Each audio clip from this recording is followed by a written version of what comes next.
रहे हैं SB9 news. स्वागत है आपका हमारे इस खास प्रोग्राम में। प्रोग्राम की शुरुआत बहुत बड़ी खबर से कर रहा हूं। दरअसल खबर यह है कि कांग्रेस पार्टी में अध्यक्ष पद अभी तक खाली है और अगर देखा जाए तो कई नाम सामने तो आए लेकिन किसी पर मोहर नहीं लगी। मेरे पास जो खबर है, खबर ये बता रही कि क्या अहमद पटेल के बाद कांग्रेस की संकट मोचक अब प्रियंका गांधी बनेंगी। मेरे पास जो रिपोर्ट है वो इस बात की गवाही दे रहे हैं, वो ये बता रहे हैं कि प्रियंका गांधी ही पार्टी को आगे संभालेंगे। इन सब मुद्दों पर बात करने के लिए मेरे साथ मौजूद है मेरे सहयोगी आशिफ आपको बहुत बड़ी जानकारियां देंगे और बहुत ऐसे राजनीति की स्थितियों के बारे में बताएंगे जिसके बारे में अभी तक आपको पता नहीं होगा। मैं अपने दर्शकों को थोड़ी सी खबर पढ़कर बता देता हूं, उसके बाद हम सवाल पूछेंगे अपने सहयोगी आशिफ से।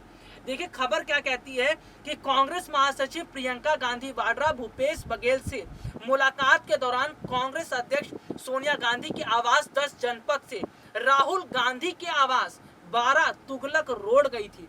देखिए किस तरह से मुलाकात चल रही है। सबसे पहले बघेल से मुलाकात हुई, सोनिया से मुलाकात हुई और ये मुलाकात राहुल गांधी पर आकर खत्म होती है।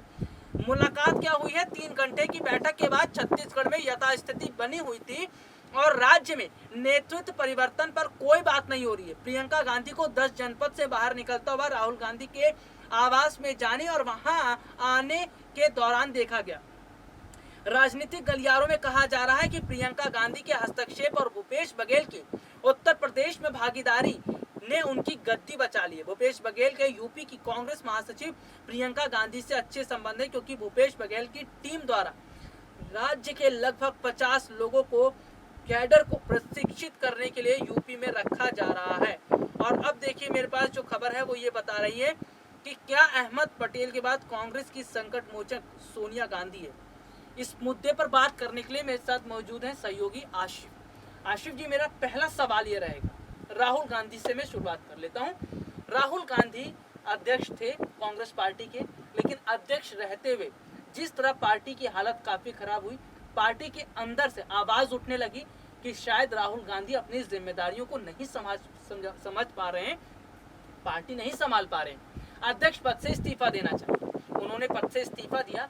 अब पूरी जो नजर है वो प्रियंका गांधी पर। कहा जा रहा है कि अहमद पटेल के बाद प्रियंका गांधी एक ऐसा चेहरा है जो पार्टी को मजबूत दिला सकती है। इसके साथ ही साथ उत्तर प्रदेश चुनाव पर भी प्रियंका की नजर है। तो मेरा सवाल आपसे ये रहेगा कि अगर प्रियंका गांधी को कांग्रेस पार्टी का अध्यक्ष बनाया जाता है तो इसका कितना बड़ा फर्क पार्टी पर पड़ेगा, आगामी समय के चुनाव पर पड़ेगा और साल 2024 के चुनाव पर पड़ेगा। देखिए सवाल आपका बहुत बड़ा है। इसको समझने के लिए सबसे पहले ये समझना होगा कि राहुल गांधी ने जो अध्यक्ष पद से इस्तीफा दिया तो उसके पीछे वजह क्या है। देखिए वजह था कि उस टाइम लोकसभा चुनाव था, अमेठी से वो चुनाव हार गए थे। भले ही वो जो है माफ कीजिए मुझे जगह याद नहीं आ रहा, वहाँ से वो सांसद हो गए, जीत गए एक जगह से, वायनाड से जीत गए। हाँ याद आ गया। तो सवाल ये है कि अमेठी से नहीं जीते तो उनके चक्कर में उनकी जो रिस्पॉन्सिबिलिटी नहीं निभा पाए। वो तो कहीं ना कहीं उस चीज़ को खुद फील हुआ कि उन्हें लगा कि शायद मुझे अब लगता है कि मुझे इस्तीफा देना चाहिए, हमने उस जिम्मेदारी को नहीं निभा पाए, तो इस वजह से उन्होंने दिया। दूसरी बात ये कि जब आप किसी एक नेता को, एक लीडर को पूरी जिम्मेदारियाँ देते हैं तो कहीं ना कहीं किसी चीज़ में चूक होता है। जिस तरह से आपने कहा कि प्रियंका गांधी को उस पद का देना चाहिए, अब आप उसको यूपी की प्रभारी बना दिए, पूरा जिम्मेदारी संभालना, उसमें फिर आप देंगे अध्यक्ष का, तो कहीं ना कहीं चूक हो जाएगा। तो मुझे लगता है कि आशिफ जी मेरा एक सवाल ना ये भी रहेगा, मैं आप अपनी बात जरूर कंटिन्यू करिए। मैं ये कहना चाह रहा था कि अभी प्रशांत किशोर से कुछ समय पहले मुलाकात हुई है सोनिया गांधी की और यहाँ तक की खबरें आई हैं कि राहुल और प्रियंका से भी मुलाकात किया, लेकिन कुछ अनबन हो गई और प्रशांत किशोर ने अपना हाथ पीछे खींच लिया। प्रशांत किशोर जैसे रणनीतिकार से कांग्रेस का अलग होना, क्या आपको लगता है कि ये बहुत घाटे का सौदा है सोनिया गांधी के लिए और इसका बहुत बड़ा फर्क पार्टी पर पड़ेगा? बिल्कुल बिल्कुल, मैं इसका जो है सबसे बड़ा खबर मैं आपको बताता हूँ, शायद आपको पता हो या भी ना हो, अलग बात है कि प्रशांत किशोर को लेकर एक्चुअली देखिए कांग्रेस में मसला क्या है। मसला सिर्फ और सिर्फ साफ ये है कि कांग्रेस के जितने भी वरिष्ठ नेता हैं उनको लेकर जो है प्रशांत किशोर को लेकर नाराजगी है। क्यों नाराजगी है? वो नहीं चाहते कि प्रशांत किशोर कांग्रेस पार्टी में आ जाए। क्यों? वो इसलिए क्योंकि जितने भी बड़े दिग्गज नेता उनको लगता है कि उनके आने से उनका वजूद, उनका वैल्यू कहीं ना कहीं कम हो जाएगा। लेकिन वहीं कई ऐसे नेता है, कई ऐसे नेता है गुट के हैं जो चाहते हैं कि कांग्रेस पार्टी में प्रशांत किशोर शामिल हो जाए। इससे ये होगा कि कांग्रेस पार्टी का जो वजूद खत्म हो गया वो फिर से बन जाएगा। रणनीतिकार कहे जाते हैं तो नई नई रणनीति होगी तो कांग्रेस जो है उस कहीं ना कहीं अच्छा काम कर रहा है इस वजह से। आशिफ जी, मेरा एक सवाल ये भी रहेगा, जैसे अभी आपने बोला कि प्रशांत किशोर की एंट्री से उनको अपनी राजनीतिक करियर पर खतरा मंडरा रहा है। Exactly. अभी तक प्रशांत किशोर पार्टी में शामिल नहीं हुए थे। बिल्कुल। साल 2014 से और 2021 की अभी मैं बात करता हूँ तो सोनिया गांधी ने राहुल और प्रियंका को फोकस रखा। राहुल और प्रियंका पर फोकस रखने का वजह देखिए क्या रही। जो गुलाम नबी आजाद पूरी तरह से उन्होंने अपने आप को अलग कर लिया। कपिल सिब्बल जैसे, आनंद शर्मा, शशि थरूर जैसे नेता, वो उन्होंने अपने आप को अलग कर लिया। तो आपको क्या ऐसा नहीं लग रहा कि जो कांग्रेस के नेता सोच रहे हैं कि प्रशांत किशोर की एंट्री से उनका राजनीतिक करियर खत्म हो जाएगा, ये गलत है? क्योंकि इससे पहले भी कौन सा उनका राजनीतिक करियर जो है उभरा हुआ था। अभी तक तो नहीं देखने को मिल रहा था कि कपिल सिब्बल को बड़ी जिम्मेदारी सोनिया ने दे दी है या फिर राज बब्बर को सोनिया गांधी ने बड़ी जिम्मेदारी दी। यहाँ तक कि अगर मैं बात करूं G23 नेताओं के साथ जो भेदभाव सोनिया गांधी ने किया, ये भी किसी से छुपा नहीं है। तो कांग्रेस जो है वो अपने लिए ही कहीं मुश्किलें तो खड़ी नहीं कर रही है प्रशांत किशोर से दूरी बनाकर। बिल्कुल, इसमें कोई शक नहीं है, आपने बिल्कुल सही कहा। यही वजह है कि वो मध्य प्रदेश भी नहीं बचा पाए। अभी पंजाब में भी तो जुबानी जंग चल रहा है, कब क्या हो जाए कोई नहीं जानता। छत्तीसगढ़ का आपने जिक्र किया, भूपेश बघेल। तो ये तमाम चीजें बिल्कुल आपकी बात मैं सहमत रखता हूँ कि यही वजह है कि कांग्रेस में आज कहीं ना कहीं जो नाराजगी चल रही है, इसका जो खामियाजा है वो खुद पार्टी को ही भुगतना पड़ेगा। जहां तक प्रशांत किशोर की बात है तो मुझे लगता है इसके आने से 2-3 प्रेशर पड़ेगा। ऐसा नहीं है कि सिर्फ, तो मुझे लगता है कि उसको ज्वाइनिंग नहीं होने से, जैसे पश्चिम बंगाल में आप थे, ज्वाइनिंग नहीं किया टीएमसी से, लेकिन काम ने उसके आपके ने 100% किया, तो वही रणनीति अपनाना पड़ेगा कांग्रेस पार्टी को और प्रशांत किशोर को। वो इसलिए क्योंकि देखिए जो बड़े दिग्गज नेता है, कहीं ना कहीं 70 सालों में कांग्रेस ने जो किया है देश के लिए, वो हम बताएंगे तो महीना गुजर जाएगा। तो इसमें यह है कि कांग्रेस पार्टी को इतने हल्के में ले नहीं सकते आप। इसको हल्का बनाया किसने? देखिए इसको जड़ को समझिए। कांग्रेस पार्टी को आज हल्का लोग क्यों समझ रहे हैं? ये भारतीय जनता पार्टी के आईटी सेल का कमाल है सर। लोगों के दिमाग से हटाना, उसके कांग्रेस के वैल्यू को कम करना, कांग्रेस के पार्टी के नेताओं के वैल्यू को कम करना, कहीं ना कहीं इसलिए लोगों को लगता है कि कांग्रेस पार्टी खत्म हो गई। ऐसा कुछ भी नहीं है, आज न कल फिर वो मौका आएगा। सर मेरा एक सवाल ये भी रहेगा आपसे कि 2014 के बाद कांग्रेस पार्टी बहुत बड़े पैमाने पर टूटी है। आपको नहीं लगता कि सोनिया गांधी ने काफी हद तक पार्टी में जो है चीजों की अनदेखी की, पार्टी के जो बड़े बड़े नेता थे उनकी अनदेखी की, सिर्फ और सिर्फ राहुल और प्रियंका के लिए? राहुल और प्रियंका को ही फोकस रखकर चुनाव नहीं जीते जाएंगे, ये सोनिया को समझना होगा।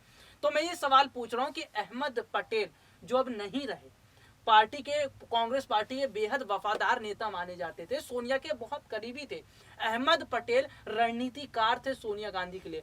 तो अहमद पटेल की जगह अब प्रियंका को रखा जा रहा, तो क्या अहमद पटेल की जो जिम्मेदारियां थी, प्रियंका उस जिम्मेदारी को भरपूर तरीके से निभा पाएंगी? ये सवाल रहेगा, क्योंकि इस वक्त जो चुनौती है वो कांग्रेस के लिए बहुत है, क्योंकि बीजेपी काफी मजबूत स्टैंड पर खड़ी हुई है। बिल्कुल, इसमें कोई शक नहीं है, मैं आपके साथ हूं। आपने जो भी कहा वो बिल्कुल सही है, क्योंकि देखिए इसको इस तरह से समझना होगा कि आज कई ऐसे लोग हैं कांग्रेस के पार्टी में, खुद ऐसे नेता हैं कि वो चाहते हैं कि परिवारवाद से छोड़कर एक कोई ऐसा अध्यक्ष बन जाए, एक ऐसा लीडरशिप आ जाए जो कांग्रेस पार्टियों की जिम्मेदारियों को निभा सके और उस पद का हकदार बन सके। यही वजह है कि आज कांग्रेस पार्टी में घमासान है। लेकिन सोनिया गांधी यही नहीं चाहती, कांग्रेस पार्टी के कई ऐसे नेता नहीं चाहते कि कांग्रेस परिवारवाद से हटकर किसी को अध्यक्ष मिले। यही वजह है कि आज मजबूरी में भी सोनिया गांधी अध्यक्ष बनी। यहाँ पे देखिए आपने परिवारवाद का जिक्र किया है, मैं एक नेता का उदाहरण लेना चाहूंगा जो अब कांग्रेस में नहीं है। मैं यहाँ पर बात करूंगा ज्योतिरादित्य सिंधिया की। कांग्रेस में थे तो बहुत कुछ उन्होंने एक्सपेक्ट किया था सोनिया गांधी से, लेकिन जब उन्होंने कांग्रेस का साथ छोड़ा और कांग्रेस का साथ छोड़ने के कुछ समय बाद उन्होंने ये कहा कि कांग्रेस सब परिवारवाद की राजनीति कर रही है। तो क्या आपको ऐसा लग रहा है कि कांग्रेस के जो नेता है वो ये समझ चुके हैं कि सोनिया गांधी के लिए राहुल और प्रियंका ही अब रह गए हैं और बाकी और कोई नेता नहीं, यानी कि ये परिवारवाद की राजनीति कहीं ऐसा ना हो कि कांग्रेस को पूरी तरह समेट कर एक क्षेत्रीय पार्टी पर लिया है। इसके लिए पार्टी को क्या करना चाहिए और सोनिया गांधी को अब क्या रणनीति बनाई जानी चाहिए ताकि पार्टी आगे बेहतर प्रदर्शन करे, चुनाव में अच्छे रिजल्ट आए और 2024 के चुनाव में बहुत बड़ी टक्कर बीजेपी को दे। बिल्कुल, बहुत लाजमी सवाल आपने उठाया और सवाल ये है, लेकिन ज्योतिरादित्य सिंधिया का जो आपने एग्जाम्पल दिया वो परिवारवाद से कहीं मसला नहीं होता, क्योंकि जब हम आप पे भरोसा करते हैं, आप किसी पार्टी पे भरोसा करते हैं, तो राजनीति में ऐसा होता है कि कुर्सी की मलाई के लिए कोई किसी को धोखा दे देता है और इसी को कहते हैं दल बदलू की राजनीति। तो एक तरफ ये है। दूसरा, आपने जो कहा कि क्या परिवारवाद का नुकसान कांग्रेस पार्टी को होता है, हाँ, इसमें कोई शक नहीं है। 2014 के बाद जिस तरह से राजनीति हो रही है, राजनीति का जिस तरह से माहौल बना है, तो इसके मद्देनजर परिवारवाद का कांग्रेस पार्टी को बहुत नुकसान जो है भरना पड़ा है। आपने यही चीज को देखा, यही वजह है कि जब छत्तीसगढ़, राजस्थान, मध्य प्रदेश में जब चुनाव हुए, तीनों राज्यों में जीते, उससे पहले लोकसभा, उसके बाद लोकसभा चुनाव होने थे, तो देखिए कि विधानसभा में इतना अच्छा रिजल्ट आया, लोकसभा में तीनों राज्य से आज जो है हाथ धो बैठे। क्यों? क्योंकि परिवारवाद को लेकर मामला फंसा हुआ था। तो इसका कहीं ना कहीं उसको, छोटा सा सवाल मेरा, क्या प्रियंका को अध्यक्ष बनाना ये पार्टी आलाकमान सोनिया गांधी के लिए सही रहेगा? और प्रियंका को अध्यक्ष बनाया जाता है तो क्या पार्टी आगे बहुत बेहतर प्रदर्शन करेगी? इस पर आप क्या कहना चाहेंगे? हाँ, वो मैं प्रतिक्रिया दीजिए। हाँ, शॉर्ट में ही मैं ये समझाना चाहूंगा कि नहीं, इनके लिए अध्यक्ष पद सही नहीं रहेगा। मुझे लगता है कि अगर कांग्रेस पार्टी को जिंदा रखना है, इनको सही से चलाना है, तो मुझे लगता है कि अध्यक्ष पद के लिए कहीं ना कहीं इन्हें बाहर से एक ऐसे नेता को ढूंढना पड़ेगा कि जो परिवारवाद से रिलेशन ना हो, ना वहां से लिंक हो। आज बिहार में भी इसी चीज को लेके जो है ड्रामा चल रहा है, वहां भी कांग्रेस का अध्यक्ष नहीं है और डेली मीटिंग हो रहा है, लेकिन रास्ता नहीं निकल रहा है। तो प्रियंका गांधी ये सोल्यूशन नहीं है। हालांकि मैं अगर बात करूं तो पार्टी के अंदर तमाम ऐसे नेता हैं जिन्होंने प्रियंका को ही अध्यक्ष बनाने का फैसला किया था। खैर, देखते हैं कि आखिरकार अध्यक्ष पद की क्या स्थिति रहती है। और ये बहुत बड़ी बात रहेगी कि अहमद पटेल की जो भूमिका है वो प्रियंका गांधी निभाएंगे और कितनी स्थिति पार्टी की बेहतर होती है वो आगे वक्त बताएगा। आज के लिए इतना ही, आपसे फिर मुलाकात होगी, तब तक के लिए इजाजत दीजिए, नमस्कार।